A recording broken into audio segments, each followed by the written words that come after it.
It is now my distinct pleasure to introduce the Commissioner of Baseball, Allan Bud Selig, who will give our 2013 commencement address. As you have all just heard, Mr. Selig is one of our national treasures. He has had an incomparable effect not only on Major League Baseball, but American sports and sportsmanship. And of course, his contributions to we citizens of Wisconsin are beyond calculation. We are so honored by his presence. Please welcome Commissioner Bud Selig.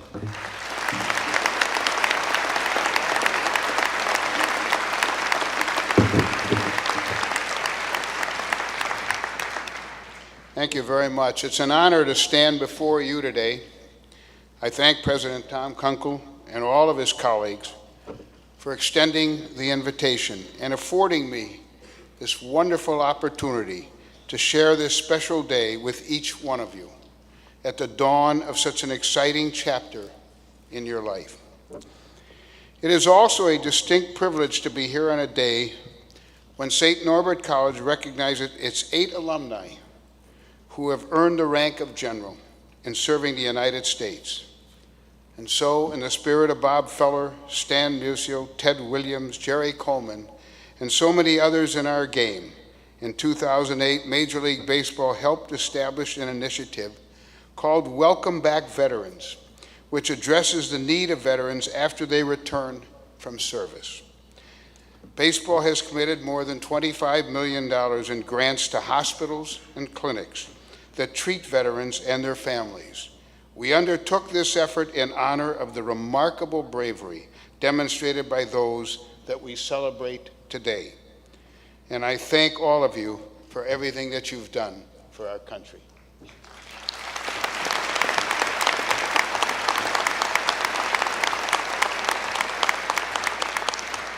As you move on from this great educational institution and its beautiful campus, you're going to discover that few days in your life are as important and as meaningful and as symbolic as this one. This is a moment in your lives of significant change and of passage into the future and into a realm of responsibility and possibility.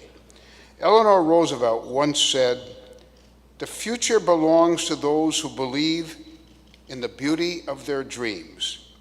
The words of the longest-serving First Lady in our nation's history have always reminded me of the wisdom of my mother, who believed in having big dreams. Today marks a moment that you have dreamt about for so much of your lives, and that's why this milestone is so extraordinary. Once today's well-deserved celebrations are complete, you may fully devote your passion, your courage, and your vision toward the realization of your dreams. I'm here today to tell you that dreams can and will come true if you believe in them by using every fiber of energy in your body and dedicate yourself to making them happen. I believe in limitless dreams that respect the vast potential that each one of you possess. The great Irish playwright George Bernard Shaw once said, "You see things and you say, why? But I dream things that never were, and I say, why not?" I believe that baseball serves as a metaphor for life, as I learned from one of my predecessors as commissioner, my dear friend, the late Bart Giamatti. As a kid growing up in Milwaukee, I loved baseball. Thus, you can imagine how I felt when I was 18 years old and the Braves arrived from Boston as our hometown team in 1953. Immediately, our small Midwestern town emerged as a haven for Major League Baseball. The Braves were the biggest draw in baseball, leading all cities in attendance in their first 2 seasons in Milwaukee, and attracting more than 2 million fans for 4 straight years thereafter. With back-to-back National League championships and pennants and a World Championship in 1957, the state of Wisconsin was home to baseball euphoria. I was in awe of the great American game's unique ability to instill civic pride in a way that no other institution could. In short, Major League Baseball made Milwaukee and Wisconsin feel Major League. The decade that ensued was one of change and turbulence in many ways, and its impact on our local baseball club was far-reaching. The Braves moved to Atlanta after the 1965 season, leaving many heartbroken fans in Milwaukee behind. But I shared the sadness that swept our community, but I've never been one to sit back and wallow instead of searching for a solution. And the disappointment I once felt gave way to a sense of determination. While I was only 30 years old, seems like a long time ago, and the odds were tremendously stacked against us, I decided what I could do to bring a big league club back to my hometown. My dream was to make Milwaukee and Wisconsin feel Major League again. Near the end of that final season, I was in the stands at the last game when the Milwaukee Braves played at County Stadium, when I was approached by a lady in a wheelchair. And I'll never forget this. She asked, "Are you Bud Selig?" Tears streaming down her face, she grabbed my arm and said, "Don't you fail. You're all we've got. Don't you know how important baseball is to people like me?" I'll never forget the words of that experience or that feeling. She proved to me how important the game was to this community and reinforced my belief that baseball is more than a game. It is a social institution. It would have been easy to think of our goal as unattainable. The task process of returning baseball to Milwaukee took 5.5 years of perseverance, persistence, and patience. During that time, I was driven by the words of Winston Churchill at his alma mater, the Harrow School of London, in October of 1941. He said, "Never give in, never give in, never, never, never, never, in nothing, great or small, large or petty. Never give in except to convictions of honor and good sense." Trying and failing was one thing.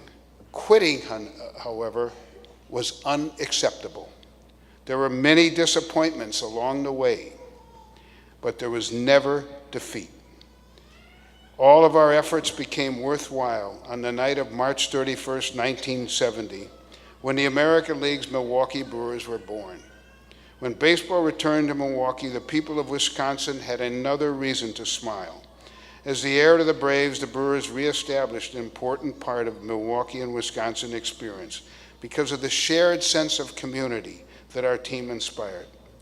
Through perseverance, vision, persistence, and patience, we had restored the common bond that had been missing for 4 years. One of my most prized mementos that came from this long effort came from a man who made his name right here, the great Green Bay Packers coach Vince Lombardi. He sent the first telegram I received on the morning of April 1st, 1970, that to this day is framed and hanging in my office, which said, "Congratulations on finally obtaining the team after so many years. I wish you great success." With this example in mind, I urge each of you to chase your dreams. Know that you will have the opportunity to be part of the betterment of your chosen field. You have the ability to be a force for change in all of your endeavors. That's been my experience, and since 1992, when I had the privilege of becoming the leader of the sport that I had loved all my life, I have witnessed it firsthand. Leaning on the perspective I gained with the Brewers, I knew that our game relied intensely on the innate connections that clubs have with their communities. When I was appointed baseball's interim commissioner, these bonds were being threatened. The grand old game faced a time of clear peril, full of labor conflicts, flawed economics, imbalance of competition which jeopardized the clubs in all our small market, and institutional resistance to change that kept us from modernizing baseball in the ways that our fans desired. Our own people had been programmed to accept the status quo, fearing that the sport's evolution would stain our traditions. Complicating our plight, we were a divided industry. There were internal battles amongst owners which dangerously split the sport and hurt the game badly. We had a horrible labor history with our player union, which led to 8 work stoppages. The clubs had their own agendas, and our industry, void of a unified vision, was harmful to us for decades. The first step you will find to solving a problem is acknowledging that that problem exists. And the hard truth was that we were holding ourselves back. I resolved that my leadership of the game would address the pressing issues that had lingered for far too long. I understood that you could not be afraid to make tough decisions, even though, and I want to say this clearly, they may be very unpopular at the time, as long as they were in the best long-term interest of the sport.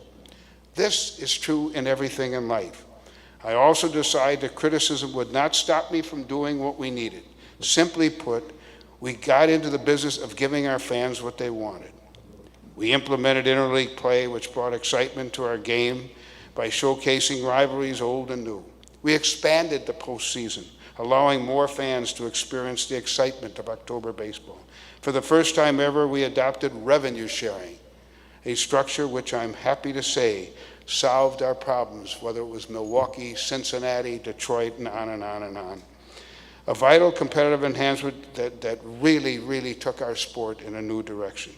Over the course of time, we've maintained an era of unprecedented labor peace and improved economics, a period in which the action on the field has spoken for itself, and we've been able to market the game uninhibited by controversy off the field. Fans, I'm happy to say, have responded in record fashion, as the last 9 years are the 9 best attended seasons in baseball history. Today, the game of baseball is in the midst of a golden age because of a bold spirit of creativity and innovation. Whereas my first years as commissioner were spent stabilizing the game's very foundation, more recently we've saved the opportunity to focus on growth against all odds. Baseball is a sport that has seamlessly adopted to the new digital age, something you'll all understand better than me. With the work of MLB's advanced media, fans should easily enjoy the baseball season on their iPhones and iPads. I hope not right now, by the way. The everyday nature of our game lends itself to the comprehensive television coverage provided by the MLB network all year long. At a time when more than 28% of our major league players hail from outside the United States, spanning 15 countries and territories, baseball's next frontier is the continued expansion of our international presence in the years ahead. We will set out to take the game into Europe and new parts of Asia. Most significantly, as a social institution, always remember that, with important social responsibilities away from the field, baseball has discovered important ways to touch the lives of our fans and their community. No endeavor better illustrates our commitment to worthy cause than our partnership with Stand Up to Cancer. MLB and 30 clubs have donated more than $30 million to fund Stand Up to Cancer's groundbreaking research that delivers new therapies to cancer patients. As the founding donor, MLB has conducted awareness building efforts to stand up to cancer and has dedicated a World Series game to the initiative for each of the past 3 years. Our industry-wide support of Stand Up to Cancer is as profound to me as anything else I've ever been part of throughout my time in baseball. As the national pastime, we're constantly striving to fulfill our social duties, the kind once described by our 28th president, Woodrow Wilson, who said, "You are not here merely to make a living. You are here in order to enable the world to live more amply, with greater vision, with a finer spirit of hope and achievement. You're here to enrich the world, and you impoverish yourself if you forget that errand. As you embark upon your careers and other worthy pursuits, keep score of your progress." The Hall of Fame coach Bill Parcells, who happens to be a great baseball fan, once said something that reflects the pragmatism of the real world. Putting prognostications and perceptions aside, he memorably declared, You are what your record says you are. This is true in your journey through life. Teams and individuals and organizations with great potential can be beset by injuries, distractions, tough schedule, bad breaks along the way. Don't let excuses get in the way of your promise. Through all the challenges you encounter, always give your best effort. Remember that substance always trumps style. Be mindful that your actions, your attitude, your communications, and your relationships define whom you are. In an age where so many forces vie for your attention, know when it is time to concentrate on the task at hand. My friend and colleague Joe Torre, who has often said the Yankee clubs he managed were so successful because of their singular, selfless focus on team goals, day in and day out. Through his leadership, they enjoyed the journey and they loved what they were doing. This mindset isn't confined to the sports world. The CEO of Starbucks, Howard Schultz, has often said that one of the musts for innovations is to find something you deeply love and you are willing to sacrifice a lot to achieve that. I have the utmost pride in leading the sport of Jackie Robinson, a man who let his deeds speak for themselves. The son of a family of sharecroppers, authored the game's proudest and most powerful moment on April 15th, 1947, when he took his rightful place at first base and ended baseball's color barrier. Last month marked the debut of the brilliant movie 42, which has brought Jackie Robinson's life-inspiring story to a new generation. The film reinforces that Jackie Robinson's impact on the civil rights movement did not result only from his remarkable athletic gifts. He proved once again that baseball is a social institution. Jackie Robinson distinguished one of America's enduring legacies because of the power of his character. Indeed, his words continue to remind us that a life is not important except that the impact it has on other lives. This is a day of hope, a day of optimism, and a day of possibility. All of you have reached this point in your journey on the strength of your intelligence and your talents. I urge you to heed the example of Jackie Robinson, whose time on earth exemplified that one's path calls for more than simply the application of your abilities. And remember that a meaningful existence, personally and professionally, requires always living with values. I urge each of you to dream big dreams and never give up on them. I urge you to accept the challenge, be courageous, and go forth in the direction of that vision you have not only for your careers, but for your lives. I truly believe you can achieve and accomplish whatever you set out to do. Your own futures are limitless. It is a privilege for me to congratulate the class of 2013 at St. Norbert College on what you have already accomplished. I wish you the best of luck and good fortune as you begin to realize your dreams and make a meaningful impact on our world. Thank you very much.